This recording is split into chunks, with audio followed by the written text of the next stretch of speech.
شروع اللہ کے بابرکت نام سے جو بڑا مہربان نہایت رحم والا ہے۔ حضرت عمر رضی اللہ تعالی عنہ نے کبھی کوئی خواہش نہیں کی۔ ایک دن مچھلی کھانے کو دل چاہا تو اپنے غلام یرکا سے اظہار فرمایا۔ یرکا آپ کا بڑا وفادار غلام تھا۔ ایک دن آپ نے فرمایا، یرکا آج مچھلی کھانے کو دل کرتا ہے، لیکن مسئلہ یہ ہے 8 میل دور جانا پڑے گا دریا کے پاس مچھلی لینے، اور 8 میل واپس آنا پڑے گا مچھلی لے کے۔ پھر آپ نے فرمایا رہنے دو، کھاتے ہی نہیں۔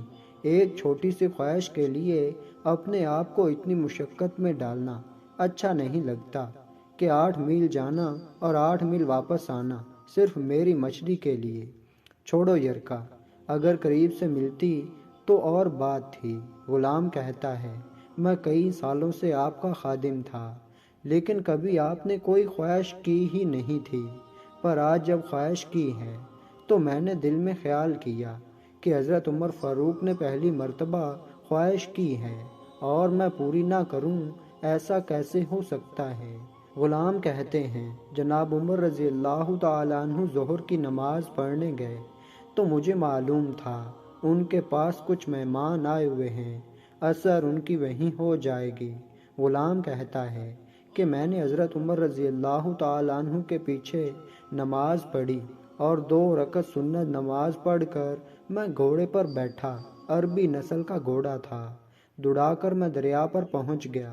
عربی نسل کے گھوڑے کو 8 میل کیا کہتے۔ وہاں پہنچ کر میں نے ایک ٹوکرا مچھلی کا خریدا اور حضرت عمر رضی اللہ تعالی عنہ کی عصر کی نماز ہونے سے پہلے میں واپس بھی آ گیا، اور گھوڑے کو میں نے ٹھنڈی چھاؤں میں باندھ دیا تاکہ اس کا جو پسینہ آیا ہوا ہے وہ خشک ہو جائے اور کہیں حضرت عمر فاروق رضی اللہ تعالی عنہ دیکھ نہ لیں۔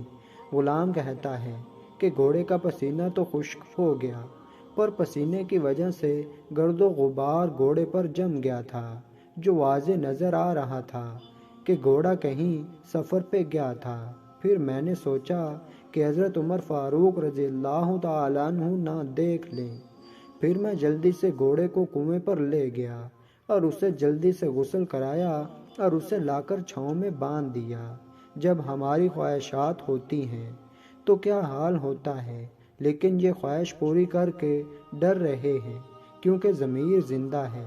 فرماتے ہیں، جب عصر کی نماز پڑھ کر حضرت عمر فاروق رضی اللہ تعالی عنہ آئے، میں نے بھی نماز ان کے پیچھے پڑھی تھی۔ گھر آئے تو میں نے کہا، حضور، اللہ نے آپ کی خواہش پوری کر دی ہے، مچھلی کا بندوبست ہو گیا ہے اور بس تھوڑی دیر میں مچھلی پکا کے پیش کرتا ہوں۔ کہتا ہے، میں نے یہ لفظ کہے تو جناب عمر فاروق رضی اللہ تعالی عنہ اٹھے اور گھوڑے کے پاس چلے گئے۔ گھوڑے کی پشت پہ ہاتھ پھیرا، اس کی ٹانگوں پہ ہاتھ پھیرا اور پھر ان کے کانوں کے پاس گئے اور گھوڑے کا پھر ایک کان اٹھایا اور کہنے لگے، یرکا تو نے سارا گھوڑا تو دھو دیا، لیکن کانوں کے پیچھے سے پسینہ صاف کرنا تجھے یاد ہی نہیں رہا، اور یہاں تو پانی ڈالنا بھول گیا۔ حضرت عمر رضی اللہ تعالی عنہ گھٹنے کے بل زمین پر بیٹھ گئے اور کہنے لگے، اوہ یار یرکا، ادھر آ، تیری وفا میں مجھے کوئی شک نہیں ہے اور میں کوئی زیادہ نیک آدمی بھی نہیں ہوں، کوئی پرہیزگار بھی نہیں ہوں، میں تو دعائیں مانگتا ہوں، اے اللہ میری نیکیاں اور برائیاں برابر کر کے مجھے معاف فرما دے۔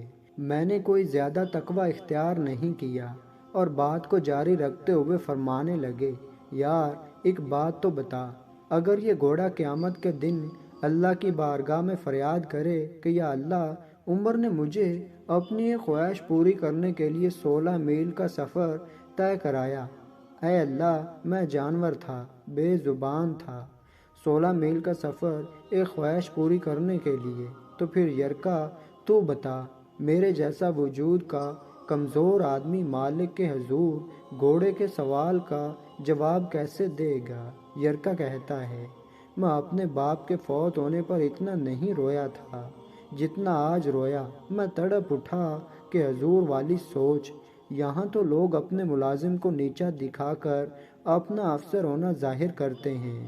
غلام رونے لگا، حضرت عمر فاروق رضی اللہ تعالیٰ عنہ کہنے لگے، اب اس طرح کر، گھوڑے کو تھوڑا چارہ اضافی ڈال دے، اور یہ جو مچھلی لے کے آئے ہو اسے مدینے کے غریب گھروں میں تقسیم کر دو، اور انہیں یہ مچھلی دے کر کہنا کہ تیری بخشش کی بھی دعا کریں اور عمر کی معافی کی بھی دعا کریں۔ ماشاءاللہ۔